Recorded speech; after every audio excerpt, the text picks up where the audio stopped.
Hello दोस्तों, मैं अमृतांशु चंद्रदेव आप सभी को स्वागत करता हूं अपने यूट्यूब चैनल बाबा की ज्ञान पे और फेसबुक अमृतांशु चंद्रदेव के नाम से। आज हम बात करेंगे बाबा साहब अम्बेडकर पे, क्योंकि आजकल बाबा साहब अम्बेडकर को हर कोई नाम ले रहा है, खासकर कांग्रेस बीजेपी वाले।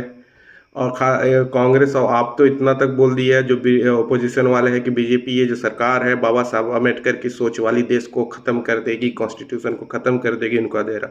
तो मैं बताना चाहता हूँ कि बाबा साहब अम्बेडकर की सोच क्या थी। बाबा साहब अम्बेडकर क्या सोचते थे देश के बारे में, अम्बेडकर की क्या सोच थी, नज़रिया था लोगों के प्रति। मैं इस बात से भी एग्री करता हूँ कि बहुत लोग उनको पूजते हैं उनकी मूर्ति को रख के, क्योंकि उनको पूजना भी चाहिए। उन्होंने जो काम किया था कुछ विशेष वर्गों के लिए जो बहुत ही पीड़ित थी, उनको ऊपर उठाने के लिए उनको सैल्यूट है। ये सिर्फ एक अवतार ही ऐसा इंसान कर सकता है। लेकिन क्या बाबा साहब अम्बेडकर की कॉन्स्टिट्यूशन को खतरा है? मेरे अनुसार नहीं है। बाबा साहब अम्बेडकर की कॉन्स्टिट्यूशन को तो कांग्रेस ने ऑलरेडी बहुत कुछ हटा दिया है। बाबा साहब अम्बेडकर की कॉन्स्टिट्यूशन में सेकुलर वर्ड तो थे ही नहीं। 1970 में इंदिरा गांधी ने सेकुलर वर्ड लाए थे। बाबा साहब की कॉन्स्टिट्यूशन में माँ दुर्गा का फोटो था, शिव जी का फोटो था, भगवान बुद्ध का फोटो था। इन सभी को हटाया। किसने हटाया? कांग्रेस ने।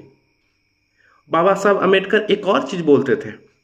बाबा साहब अम्बेडकर बोलते थे कि अगर इस देश में एक कानून होगा, एक कानून होगा, एक ही कानून सब धर्मों के लिए होगा।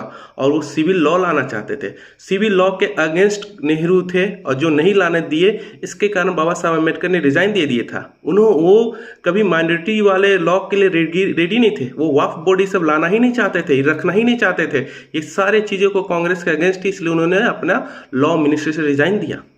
उनका कहना था कि हिंदुस्तान में चाहे मुस्लिम हो, हिंदू हो, चाहे सिख हो, ईसाई हो, उनके लिए एक ही लॉ हो। कोई लॉ अलग मजहब नहीं, मदरसा को कोई अलग से पैसा नहीं दिया जाएगा, जैसे गुरुकुल के लिए नहीं दिया जा रहा है, क्रिश्चियन की स्कूलों के लिए कोई अलग से पैसा नहीं। सब धर्मों के लिए एक जुडिशरी बनेगी, सब धर्मों के लिए एक कानून बनेगा, चाहे एजुकेशन सिस्टम क्यों न होना चाहिए।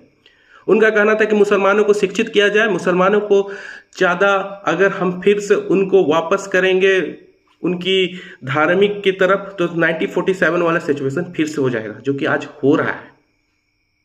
मदरसाओं में शिक्षा की जगह बहुत अलग अलग चीज दिया जा रहा है।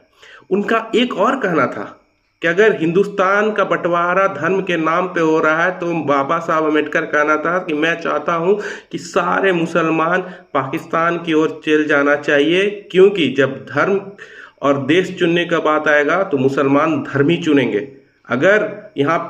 लेकिन यहाँ धर्म ही चुनेंगे। और उनका कहना था अगर हिंदुस्तान में रहना है तो हिंदुस्तान की लॉ को मानना पड़ेगा।